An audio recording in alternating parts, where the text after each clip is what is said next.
Hello বন্ধুরা, আজকে তোমাদের একটা ব্লগ শেয়ার করব। সারাদিন কি করি না করি দেখো, বাসি বিছানা থেকে ভিডিও করা শুরু করে দিয়েছি।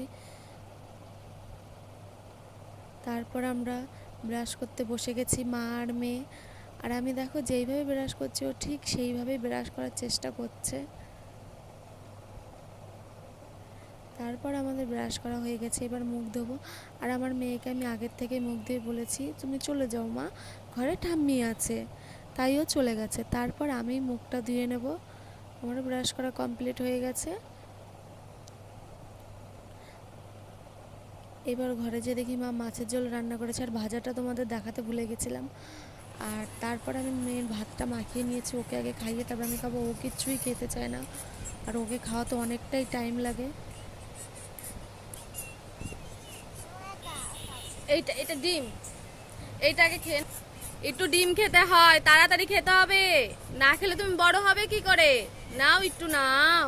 ওকে খাওয়ানোর পর আর ব্লগটা কন্টিনিউ করতে পারিনি, আমি নিজে খেয়ে দিয়ে তবে সন্দেশ থেকে ভিডিওটা চালু করেছি। দেখো আমি রান্না করছিলাম মাছের ঝোল, এদিকে ভাত বসিয়ে দিয়েছি। তারপর সন্ধ্যের সময় মা আর আমার মেয়ে সন্ধে দিচ্ছিল। তারপর 9টা সাড়ে 9টার দিকে আমিও ভাত খেয়ে নিয়েছিলাম। তারপর শরীরটা খুবই খারাপ লাগছিল, মাথাটা ঘুরছিল, মাথা মানে কেমন যে লাগছিল। আমার মুখটা দেখে, আমার চোখ মুখ দেখেই বুঝতে পারছিলে তোমরা।